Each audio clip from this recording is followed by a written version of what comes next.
was more of, okay, so I think I'm covering this guy. I don't know much about him. I had to read up a lot on who he is. I saw a reporter actually ask him, ano ba Mayor, tatakbo ka ba talaga o hindi? Because at that time, that was really the big question that we were pursuing every day. Oo ma'am, tatakbo ko, sabi ko sa'yo.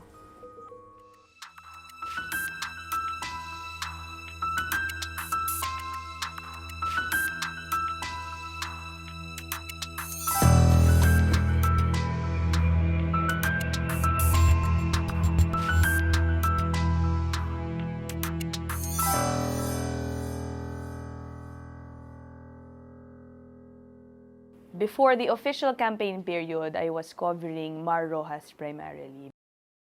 Until when our bosses started hearing that Duterte may really join the presidential race, I was told to prepare myself to possibly move to a different subject. There was one specific reporter I got in touch with, and that's our stinger from Davao City, because I know for a fact that they're close. He's covered the mayor for such a long time, and if there's any reporter I would trust to give me reliable information about Duterte, it would be him. And back then, parang he was also uncertain, really. He would hear, just like me, stories that yes, he's really firm on running, but then on certain days, hindi rin pala sure. So parang, I guess from that you get a sense na no one really knew what he wanted to do, what his plan was. I'm not interested in the presidency. It does not appeal to me at all. I have yet to talk to the entire family in one occasion para konsultahon sila. Hindi ako tatakbo ng presidente. Wala akong ambisyon maging presidente. Nagkaroon na ng so-called Duterte serye, diba? It was such a long stretch. There was such big anticipation. Siguro a mix really of yung curiosity, this new character coming in, na parang who's this guy possibly joining this presidential race. So parang it dragged on for so long, literally until the last minute of the filing nung deadline. Parang everyone were tuned into their TV sets, waiting to see if he was gonna arrive there. There were even rumors na meron na siyang, nakita na daw siya nagland yung chopper niya, people taking selfies of him in the airport. I guess, because of that whole anticipation, the build-up, when he all of a sudden released this COC for mayor, I'd say maraming na-disappoint in that sense, because I guess many people at that time were already hoping that he would finally put an end to yung guessing game na yun. Hindi nawala yung hope ng tao, even if dumating na yung deadline. Because they knew, or many people knew, that the next option was possible substitution. PDP Laban's Martin Dino withdraws from the presidential race. The party has named Rodrigo Duterte as his substitute. It has to be my decision. That PDP's decision is their own. I must tanaw ko sa langit kung angay bagyo ko ma-presidente. When Martin Dino withdrew, I guess it inevitably would raise people's hopes again that he could still run after all. He would always say na nung nakita niya yung final list of candidates, walang katanggap-tanggap para sa kanya doon. So I guess he felt the need to actually do something about it. I'm here to withdraw my COC as mayor of Davao City. And I guess many people's wishes came true. Yes. Yes, that's it, on the table. It's on the table. It's a matter. I have decided.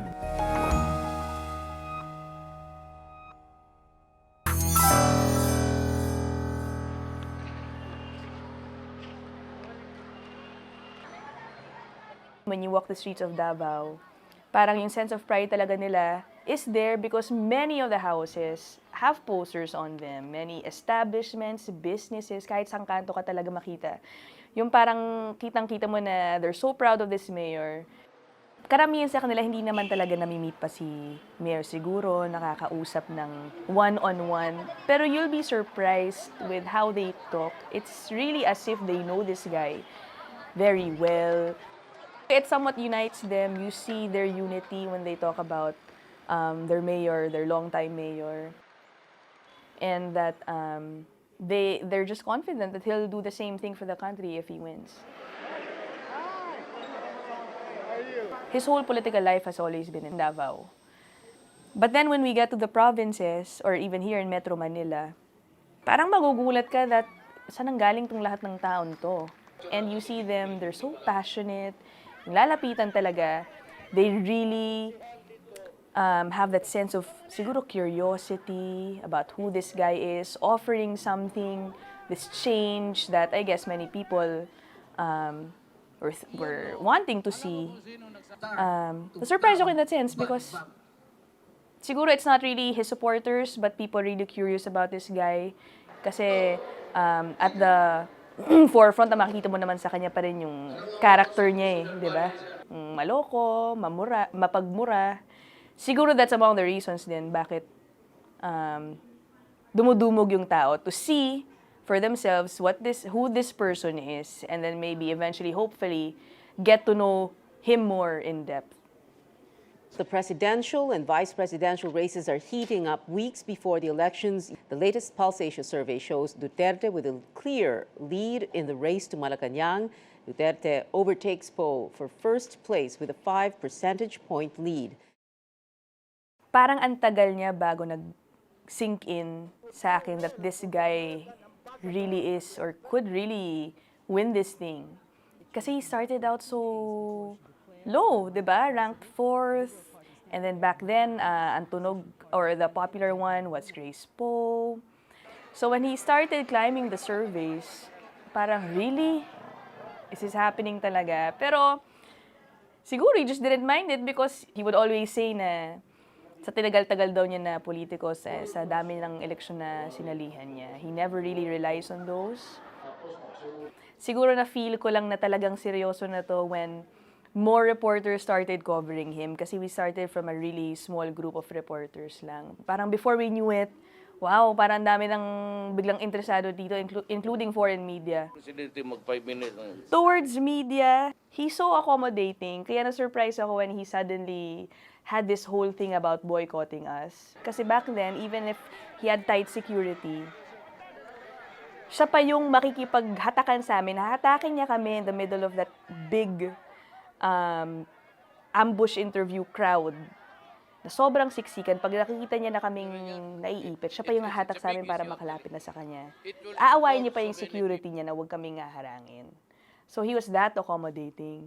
Tapos naalala ko, binibiro niya pa nga ako lagi dahil lagi akong naiipit daw dahil sa liit ko. Kaya lagi niya daw akong nahahatak na lang bago pa siguro ako madurog dun sa security niya. Tapos, hindi pa ako, so I'm just... As reporters, minsan pag late yung subject, it affects our entire day because obviously you have deadlines to meet. But you'll be surprised because it's the total opposite for his supporters. I remember he would come in 6 hours late for some sorties. Pero buong-buo pa rin yung crowd. And then sometimes, you know, you try to do stories maybe and ask around because you would assume that people are annoyed waiting for him. Pero magugulat kayong sasagot pa nila sa'yo, hindi, okay lang, baka naman kasi may pinuntahan siyang iba. Alam mo naman, traffic dito sa Metro Manila talagang matindi. So parang they would even defend him. And if you ask them, maliban dun sa 6 hours from call time, they were there already hours prior pa. So, sobrang tagal talaga na lang naghihintay doon. And they would say that it's really because they wanna see the guy. As simple as that. He is very well aware of his social media following. Kasi minsan kinakausap niya sila through reporters na anong daw magagawa niya. He can control everyone. And I know that he's updated by his staff about what's being said to him online. And it would be crazy for him not to know about what his or how his social media presence is because his campaign relied heavily on social media. Will you be giving them a Talaga, deadline? nagpapansin ka talaga sa ating Sir, good evening. It's obviously not acceptable for public officials to do. I have to admit, I've seen him do similar antics. Parang there's a part of me that's gotten used to his ways. It takes extra effort to really remind myself also that, hey, doesn't mean that you see this guy do this all the time, that it's something you should accept. But then, it's really difficult to do also. Sometimes you forget. Ang hirap din kasi because you get drawn into his character. You have to be conscious all the time to balance out your perception of him.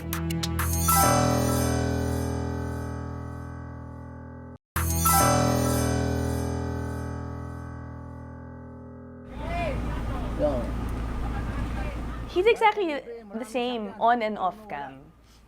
And I think personally that's a good thing.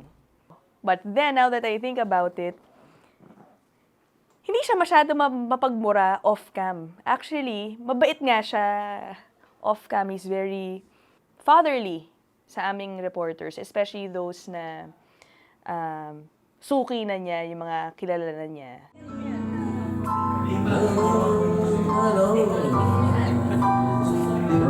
Nag-video kay kami one time. He goes to this bar, his favorite bar in Davao after a long day. Kahit paanong oras siya matapos nun, minsan pupuntahan pa rin niya kahit mga 2 a.m., 3 a.m. And I remember, he will not let us go home until isa lahat kami kumanta ng kanta with him. Ang problema doon, so it was my turn, I was looking at his playlist. Wala akong alam dun sa mga kanta niya kasi lahat mga generation niya. Although, ang kapal-kapal nung songbook na alam nung pianista, pupunta ako dun sa ibang pages. No, you pick only from this. So, kunyari, yung turn ko, ang tagal ko nun dahil wala talaga akong alam na kanta niya. Sir, sino maging executive secretary? Wala pa. I don't know. Si Ina siguro. Isang time na may nagtanong sa kanya, Sir, sino yung magiging executive secretary mo na post siya? Si Ina na lang siguro para ko, ha? Talaga tong si Mayor. Yung parang, again, hindi niya naiisip na sometimes maybe he should avoid those. He does that all the time with the people I guess he's comfortable with. He blurts out all these jokes in the middle of serious conversations. So parang, ito talaga si Mayor, magugulat ka na lang na parang binabanggit ka pala niya. He's really playful. We're here outside the house of Mayor Duterte. From here, the house really just looks ordinary. It's far from the extravagant houses we usually see from other politicians. Now, let's go inside. My initial reaction when I saw the house was, wow, really? Yung parang talagang kung ano lang makita mo sa bahay din ng kapitbahay mo. Magulo pa, daming gamit, nakapile up kung saan-saan. The family towards us, how the mayor is din. But I do remember si Hanit kinakwento niya na very iyakin si mayor. So it's opposite what we know him to be, I guess. This was at one point in the campaign when his kids were already being dragged into all these allegations against him. And mahirap sa kanya kapag affected yung family niya because pag naiisip niya yung anak niya, he sees them as little boys and girls pa rin. I guess that shows his sentimental side, fatherly, sentimental side. He didn't want his father to run for president. But when Rodrigo Duterte did, Sebastian or Baste responded as what any supportive child would do. I'm having a hard time because before all of this, it's the total opposite of my life. Our story on Baste Duterte got one of the biggest attention throughout the campaign. I guess just like his dad, there was a big sense of interest and curiosity about this guy. who looked far from what many people would think of a presidential son to be. So fortunately, nakakuha ako, nagulat din nga ako dahil I heard he's very distant sa reporters. We were out in Davao City having a few drinks after work. And then he was there at the bar. We were introduced. Some reporters actually got him there already. Parang I thought it would be better if we set a different date for our interview. Nagulat ako that he agreed right away. He asked that we move venues for interview and they took us to their old house, family house in Davao City, in Matina. Si Inday Sara, medyo mahirap siyang hagilapin. I hear from City Hall people that medyo challenging talaga to get her to agree to an interview with you. Most of the time, we just get her during yung election day, na obviously lalabas siya para bumoto. Pero otherwise, really, ang hirap niya kunin. So, sana magpa-interview rin siya sa atin. Paolo also, just like his sister, I think it runs in the family that, at least among the siblings, that they're just really not very into media interviews. Medyo yun yung isa sa challenging parts of covering the mayor, getting his children on camera. Makikita mo yung lambing niya, I guess, especially dun kay Veronica. You'd always see the daughter going up to his dad, bubulungan kapag masyado na matagal yung pagsalita ni Mayor na parang, Dad, uwi na tayo, tagal mo na nagsasalita, hindi pa kumakain yung mga tao. And then, si Mayor, never ko siya nakita na annoy or yung parang nakulitan sa anak niya, even if she would do it all the time. And ina-admit naman ni Mayor na kahinaan din niya talaga yung anak niyang lalo na babae.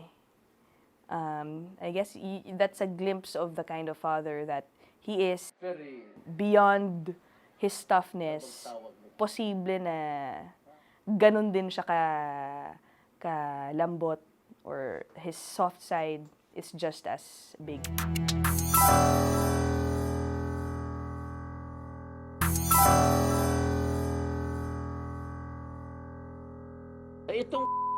It's not just his swearing that sometimes gets him into trouble. His jokes and comments have also led to not so accurate reports. Media report on what he says, only to find out later that he wasn't serious. One challenge din sa pag-cover kay Mayor is making sure that you don't sound biased, because it's really difficult to do, especially when you try to describe the crowd you see in his sorties. It's difficult to report that in a way because, some people feeling ko might say na, oy, grabe naman, napaka-drama nito, napaka-biased kay Mayor Duterte. Kahit campaign pa, there was already this sentiment among his social media following that some media entities are biased. Supporters are so aggressive, they will tell you if they see a camera, no matter what TV station you're from. Nagko-cover ka dito, siguro naman ilalabas mo yan, O baka pupunta-punta ka dito, hindi mo yan i-ere. They're that aggressive. Tapos, makikita mo rin dun how they treat some networks that feeling mo endanger yung physical beings namin dun sa sorties. That's how aggressive they are.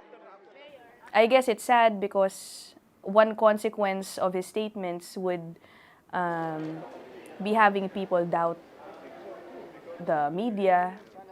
And as reporters, we have nothing but our credibility and the perception that we should be impartial at all times. Now, if we have a president saying that some reporters are corrupt, it might affect everyone already. But the sad part is some people might take it generally and assume that all reports, let's say, against the president, biased kami, kaya na mag-report. So, I guess it's, a challenge for reporters today to be extra careful and maybe think back on how we should be reporting. Maybe we should go back to the basics.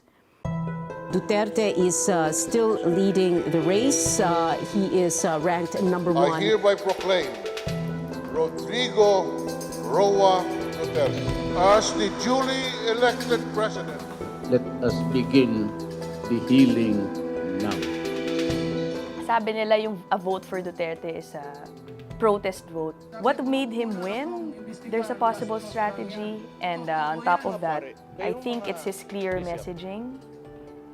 He had a very clear message for change. It was consistent throughout the campaign. It was clear he was anti-drugs, anti-crime, anti-corruption. He stuck to those, and I guess it resonated with 16 million people who apparently are looking for that. I'm somewhat convinced that he's gonna try to do what he said he's gonna do. It's a matter of whether or not he will successfully do it.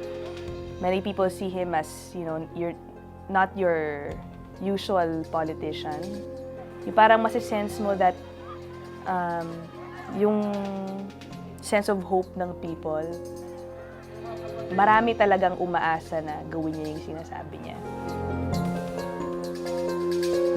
He's worth chasing, I know, because a lot of people are interested in his story. We saw that during the campaign. Clearly, meron talagang interest sa kanya. And of course, what we will always deliver is what people also would want to hear or know about. Now that he's president, many expect him to change his ways to give respect to the office that he now holds.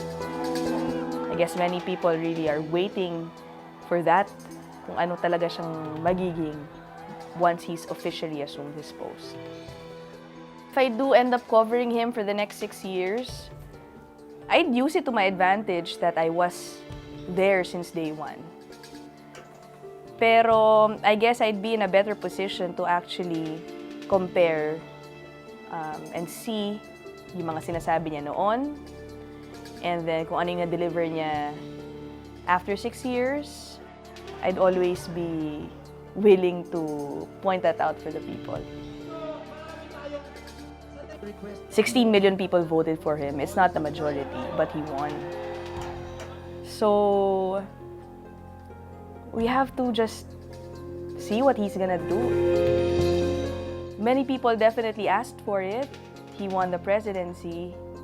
So it's the office of the president, and no matter who's there, we should still give a certain level of respect and see, I guess, what's gonna happen. God bless our country, the Philippines. And may God bless the Filipino people.